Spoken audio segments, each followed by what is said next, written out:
Sejam bem-vindos a mais um episódio aqui no canal. Eu sou o Dr. Santiago Paes e a gente vai discutir hoje sobre treinamento, nutrição, suplementação, ergogênicos, tudo aquilo voltado ao treinamento, mas fazendo uma análise dos principais cortes da Growthcast, né? Um episódio no qual eu pude ser um dos convidados para a gente discutir questões atribuídas ao treinamento. Então, eu, o Adam, o Super, estávamos todos discutindo questões atribuídas aí ao treinamento. Foi muito legal, gosto muito do trabalho do Fernando Superman, né, um dos hosts lá do Monster Cash, o Adam Nabas, que é um dos principais treinadores de fisiculturismo no Brasil. Foi bem legal, bem bacana, e alguns pontos foi bem marcantes, bem fortes.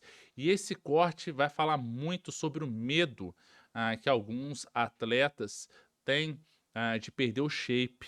É uma coisa muito importante e válida, e que alguns relatos são muito fortes, porque existem pessoas que acreditam que, se não tiverem um determinado cartão de visitas, especialmente no próprio corpo, talvez não terão a visibilidade, a credibilidade ou talvez a notoriedade das pessoas, e até mesmo vão reduzir os patrocinadores ou as ofertas de trabalho, as opções de trabalho, enfim. Então, acho bem legal, importante que a gente possa discutir um pouquinho sobre isso. Então, eu selecionei esse corte para a gente poder discutir um pouquinho e estender um pouco. Vamos nessa? Vamos lá?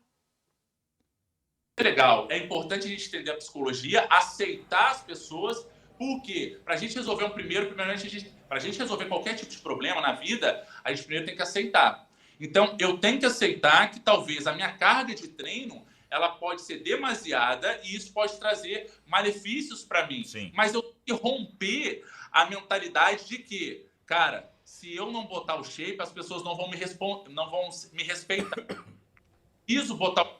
Não, eu não tenho dinheiro, eu não tenho patrocínio. Então, até que ponto talvez a gente trabalha com a mentalidade do atleta, ou até que ponto a equipe do atleta ou a rede de apoio está conectada com ele. Sim. Ele vai para casa e tem uma família que vira e fala assim: pô, tá estressado hoje, né, irmão? Deita aqui, relaxa, vou fazer tua comida, tá tranquilo, tá legal. Tem uma esposa, um colega que vira e fala assim: relaxa, irmão, tá tudo certo, tal. Por quê? Porque de 0 a 100, na porrada fisiológica, o cara nem sabe que ele reagiu. Mas depois pensa, cara, por que eu agi dessa maneira? Eu não sou assim. Ele fica com culpa por ter agido assim e cria-se uma animosidade psicológica no qual, se esse cara não tiver uma rede de apoio, não tiver uma equipe bacana e até mesmo a galera blindar ele, Sim. às vezes no evento e tal, provavelmente esse cara vai estar num caminho do insucesso e talvez ele vai ter problemas muito sérios psicológicos. E, cara, isso é legal você abordar, porque a gente vê uma série de casos aí, né, de atleta que, porra, vai do 100 ao 0, né, na internet em coisa de um campeonato pro outro no máximo, né? Então, de um campeonato, pô, não, esse cara é o nosso orgulho, nosso futuro. Depois virou vilão, E né? no Muito outro, rápido. tipo, ah, mas esse vagabundo não fez o trampo, que não sei o quê. E, cara, eu fico pensando, velho, vocês estão criticando, é tipo o tiozão barrigudo do final de semana, sabe? Que xinga o jogador de futebol. Esse moleque filha da puta que só é pago pra fazer isso, ele tem obrigação de. Isso é muito importante, né, pessoal? A primeira coisa é justamente você não conseguir identificar a tua capacidade para que você consiga depois avaliar o quanto você conseguiria evoluir, mas sem vulnerabilizar o teu shape, vulnerabilizar a tua carga de treino, tua capacidade. E muitas vezes as pessoas, elas, por uma ansiedade ou com medo talvez de perder aquele principal agente que na mente dela está associado ao sucesso, coloca em xeque a tua integridade física. E aí a gente entra numa discussão até que ponto o estilo de vida de um atleta é saudável, né? Existem diversos treinadores, diversas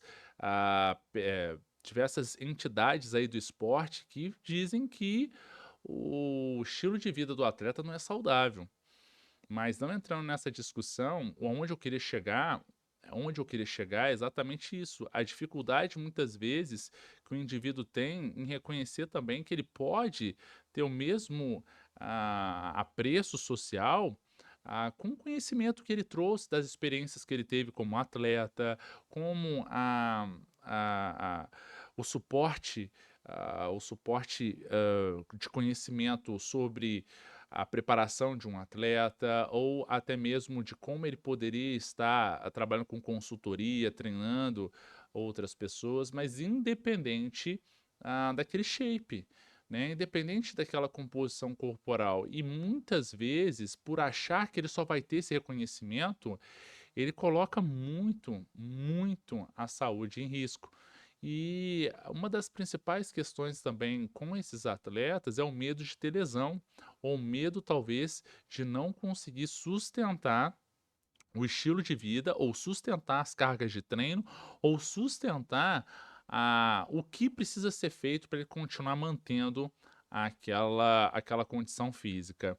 Até que ponto a gente vai permitir que esse tipo de pensamento ou enaltecimento se dê única e exclusivamente por conta de fases da vida no qual esse indivíduo tem uma capacidade de treinamento ou, de fato, aí, a consolidação da maturidade muscular lá em cima, mas que isso não seja mantido nos outros anos, a ponto desse cara que naquele momento estava lá em cima, em se tratando de notoriedade, não conseguir lidar com o fato talvez de não manter isso.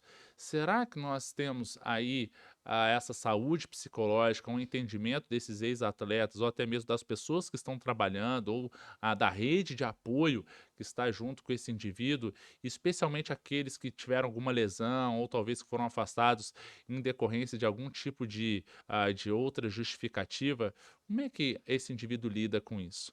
Então, nós temos muito personal trainers ou nutricionistas que se baseiam ou acreditam que o conhecimento, desculpa, que a notoriedade, a visibilidade, a fama ou o reconhecimento vai se dar única e exclusivamente em função da estética corporal. E aí, como é que a gente lida com isso?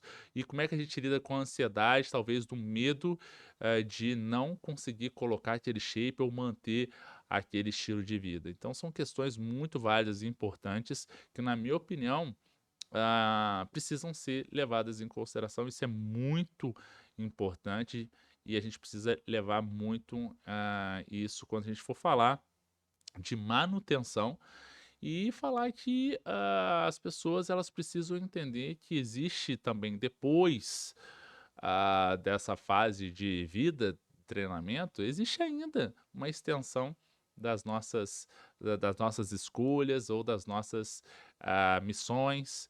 E é muito importante que a gente tenha em mente isso, até mesmo para a gente manter a saúde psicológica ou até mesmo conseguir lidar com a frustração ou talvez com um tipo de argumento inescrupuloso, um argumento infundado de que uma pessoa não está agora jovem, né? A gente tem que lidar com o etarismo, com os preconceitos, com às vezes algumas justificativas ou argumentos aí que muitas das pessoas vão evocar para esses ex-atletas e que se esse indivíduo não tiver uma saúde mental adequada, talvez ele pode estar vulnerável e frágil para esse tipo de abordagem. Então, um insight muito legal, uma parte aí muito bacana em que a gente estava discutindo isso, válido, importante, e que eu trouxe para vocês darem a opinião de vocês. O que você acha a respeito do que a gente discutiu? Você acha pertinente?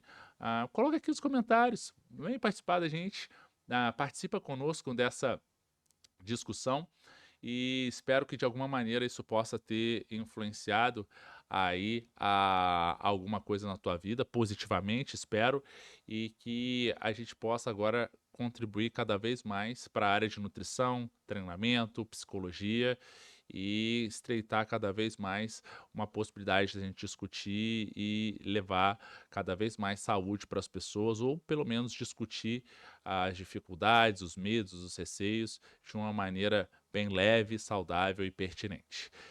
Se você gostou desse vídeo, não deixe de curtir, comente aqui o que você achou, compartilhe com quem você acredita que seja beneficiado com essa informação. Não deixe de se inscrever no canal e a gente se vê no nosso próximo episódio. Valeu, grande abraço, tchau, tchau.